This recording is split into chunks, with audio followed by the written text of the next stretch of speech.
President Joe Biden will make a direct appeal to Americans tonight during a primetime address. He wants to speak about both the wars in Ukraine and Israel and wants to build support for more U.S. aid. White House Correspondent Owen Jensen reports. Owen. Tracy, good evening to you. Tonight at 8 p.m. Eastern, President Biden is scheduled to speak to the nation from the Oval Office. The president is reportedly requesting $100 billion in more aid, with the money going to Israel, Ukraine, Taiwan, and the U.S. southern border.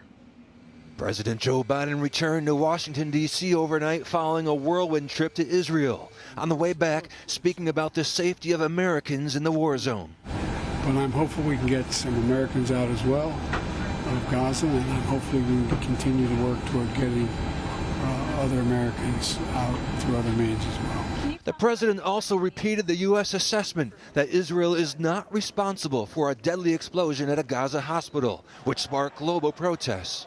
And I'm not suggesting that Hamas deliberately did it either. That's that old thing, gotta know how to shoot straight. Israel actually blames a different terrorist group for the hospital bombing, not Hamas, although Hamas is still the focus of the overall war. And that's what you can expect to hear in the president's Oval Office speech tonight.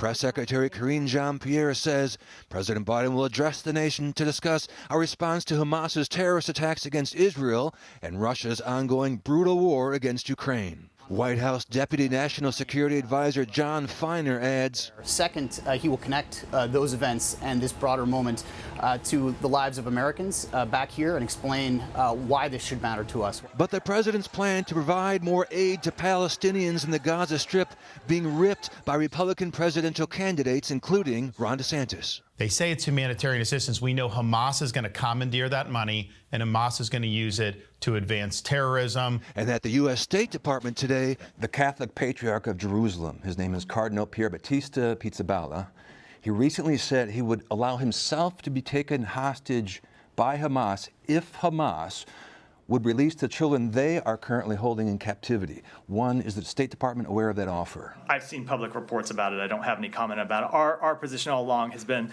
that Hamas should just release the innocent civilians that it's holding. There shouldn't be, it's not necessary to have any further negotiations. These are in many cases children, in some cases babies, and that Hamas just ought to release them.